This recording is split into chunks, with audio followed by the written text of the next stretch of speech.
46 match 40 দিন 3টা venue আর মোটে এক ম্যাচেরই হিসেব নিকেশ।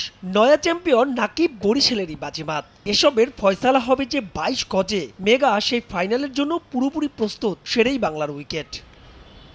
ঢাকা, সিলেট, চট্টগ্রাম হয়ে আবারও ঢাকা। এবারের বিপিএল এর উইকেট ছিল ব্যাটিং বান্ধব। যারা যুদ্ধ করে শেষ পর্যন্ত একটা টিকিট সংগ্রহ করতে পেরেছেন, হিসেব বলছে মাঠের খেলায় জয় হার ছাপিয়ে তাদের অন্তত নিরাশ হতে হবে না। ফাইনাল হবে পুরোপুরি ট্রু উইকেটে। বোর্ডের পক্ষ থেকেও নির্দেশনা দেওয়া হয়েছে সেভাবেই। আমাদের প্রেসিডেন্ট সাহেব কিন্তু খুব জোর দিয়েছিলেন এই উইকেটটা ভালো হওয়ার জন্য, নিজে পার্সোনালি মনিটর করেছেন।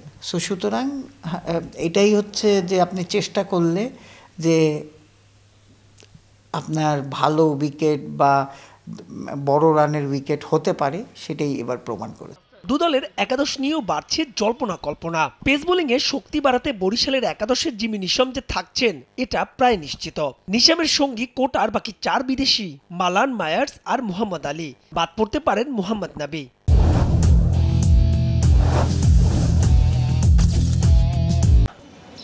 আলিসের ইনজুরিতে চট্টলার দলটাতেও যে পরিবর্তন আসছে সেটা নিশ্চিত। সেক্ষেত্রে অভিজ্ঞ নাইমি ফিরতে পারেন একাদশে। তবে মিস্ট্রি স্পিনার আলিসের জন্য শেষ পর্যন্ত অপেক্ষা করবে তার ফ্র্যাঞ্চাইজি। ডেফিনেটলি আমরা শেষ পর্যন্ত ওয়েট করব, কারণ আলিস যেভাবে বোলিং করছে এবং যদি আমি ওদের স্ট্রেংথ চিন্তা করি, আলিস আমাদের জন্য very important for the final. আমরা শেষ পর্যন্ত চেষ্টা করব। আর আলিস যেভাবে বোলিং করছে, আলিসের অভাবটা পূরণ করার মতো না, বাট আমাদের যা আছে তাই নিয়ে খেলবো।